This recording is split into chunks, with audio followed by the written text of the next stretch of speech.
जीवन मिला है, पुण्य करना चाहिए, किसी को हंसाना चाहिए, किसी के होंठों पे मुस्कान भरना चाहिए, किसी के आंसू पहुंचना चाहिए। यदि एक लाइन में आपसे पूछा जाए कि आप इस धरती पर क्यों आए हो, यदि आप सबसे एक सवाल पूछा जाए कि आप सबके इस धरती में आने का उद्देश्य क्या है, आप इस धरती पर क्यों आए हो, तो बताओ क्यों आए हो? मैया, इस धरती पे क्यों आई हो मेरी माँ?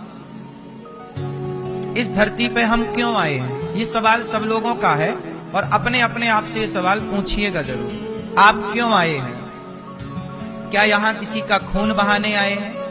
क्या यहाँ किसी को गाली देने आए हैं? क्या यहाँ किसी की निंदा करने आए हैं? क्या यहाँ किसी को रुलाने आए हैं?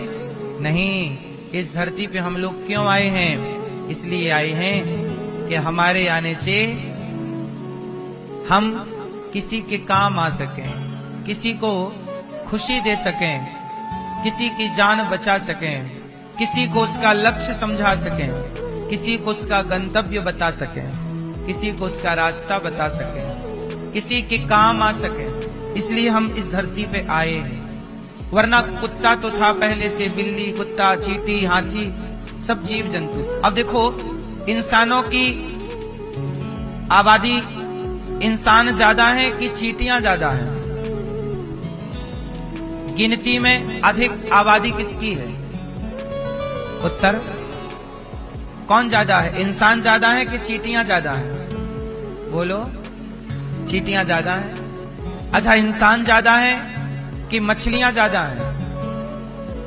बोलो, हाँ, इंसान ज्यादा है कि जीव जंतु ज्यादा है? इंसानों की आबादी से कई गुना अधिक अन्य जीवों की आबादी है, हाँ या ना? इसका मतलब है जैसे आप कोई फैक्ट्री बनाते हो तो फैक्ट्री में किसी एक मैनेजर को बिठाते हो कि नहीं? मैनेजमेंट, क्योंकि आप तो कभी घर पे रहेंगे, कभी तो एक मैनेजर होगा जो आपकी फैक्ट्री का पूरा मैनेजमेंट संभालेगा। ऐसे ही 84 लाख योनियों में जितने जीव जंतु हैं, कितने पक्षी, कितने जंगली जीव, कितनी बकरी, कितनी गाय, कितनी भैंस, कितनी चींटी, कितने कुत्ते, कितनी बिल्ली, कितने सांप, कितने क्या क्या, तो भगवान ने आप लोगों को मैनेजर के रूप में धरती पर भेजा है कि जाओ सबके काम आना, सबको मैनेज करना, सबकी सेवा करना। लेकिन जिस मैनेजर को बिठाया वही बकरा काट काट के खा रहा है। जिसके कंधों पर रक्षा की जिम्मेदारी थी वही भक्षक हो गया। जिसके कंधों पे किसकी जिम्मेदारी है? रक्षा। इसलिए सनातन क्या कहता है? अहिंसा ही परमो धर्म। भाई, किसी स्वाद के लिए जीव को ना मारो। लेकिन जो रक्षक थे वही भक्षक हो गए। जिन पर सत्य बोलने की जिम्मेदारियां थी वही झूठ बोलने लगे। कुत्ता तो बोल ही नहीं पाता, ना सच ना झूठ। बिल्ली तो बोल ही नहीं पाती, ना सच ना झूठ।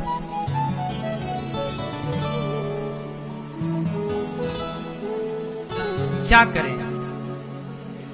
गौरी गोपाल आश्रम में ना, यहाँ बहुत सारी बिल्लियां रहती हैं। हमारी माताओं के कमरे में, हमारी माताओं के पलंग में बिल्लियां कंबल में घुस के सो जाती हैं। कोई नहीं भगाता उनको। दूध समय पर जितना हो सकता है उन्हें, बंदर हैं, उन्हें रोटी, केला, चने, 12 महीने यहाँ बंदरों की सेवा। छोटी सी बिल्ली, यहाँ ढेर सारी बिल्लियां हैं चारों तरफ। अभी आप बैठे यहीं घूमती रहती,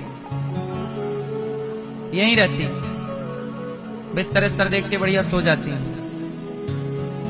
क्या बताएं, क्या करें? मारे उनको?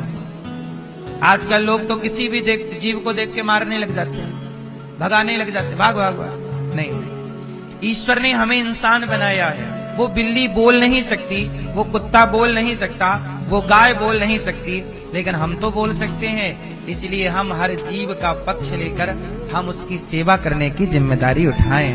हम क्यों उसका खून बहाएं? वो बोल नहीं सकती इसलिए हम उसे मारें? क्योंकि वो बोल नहीं सकती। गाय बोल नहीं सकती इसलिए आप उसे काट दो, काट के खा जाओ, क्योंकि वो बोल नहीं सकती। हर जीव में आप समझदार है। कुत्ता सच नहीं बोल सकता, ना झूठ, वो बोल ही नहीं सकता। भाव भाव भाव, एक आवाज है उसके पास, भाव भाव भाव भाव। बंदर की एक आवाज है, बिल्ली की एक ही आवाज है, म्याऊं म्याऊं, बस। उसे जो भी कहना हो इसी में कहती है। लेकिन आप कितने स्पष्ट बोलते हैं, लेकिन इतना अच्छा बोलने के बाद भी आप क्या बोलते हैं? झूठ। जबकि आपके कंधे पे सच बोलने की जिम्मेदारी है। लेकिन आप, स्वार्थ है ना साहब, हर व्यक्ति अपना देख रहा है।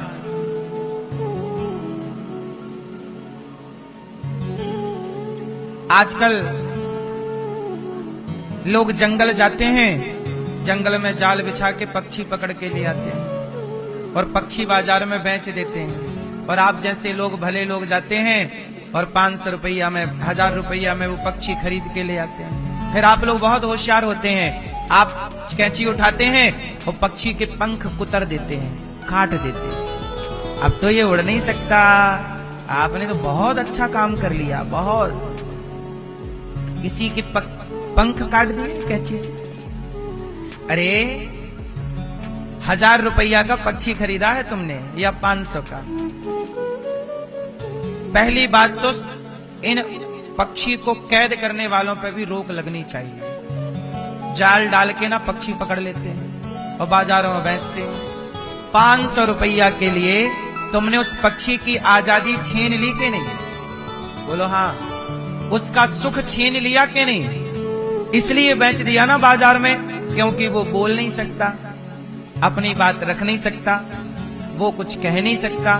संविधान बना है इंसानों के लिए। गाय के लिए कौन सा संविधान है? गाय के लिए तो काटने का लाइसेंस दे रही है सरकार जी, ले लाइसेंस ले लो और आप भी एक बूचड़ खाना लगा लो और काट काट के गाय बेचो, मांस। आप लोगों को भी बूचड़ खाना वगैरह लगाने का मन हो तो सरकार खूब लाइसेंस दे रही है। एक बूचड़ खाना आप भी, अच्छी इनकम है, खूब पैसा आता है। क्योंकि वो बोल नहीं सकती ना, ना अपना, ना उसके लिए कोई संविधान है, ना उसके लिए कोई कोर्ट है, ना उसके लिए कोई कचहरी है, ना उसकी कोई सुनवाई है। क्यों? क्योंकि उसकी कोई सुनवाई नहीं। ये देश केवल इंसानों का है, यहां गाय नहीं रह सकती, क्योंकि गाय बोलती नहीं है ना। ये देश केवल इंसानों का है, इंसान रहेंगे यहाँ। यहाँ पक्षी उड़ नहीं सकते, उड़ेंगे जाल डाल के पकड़ लिया जाएगा, 1500 में बेच दिया जाएगा और बाद में उसके पंख काट दिए जाएंगे। एक बात बताओ, क्या ये अत्याचार प्रकृति पर, जीव पर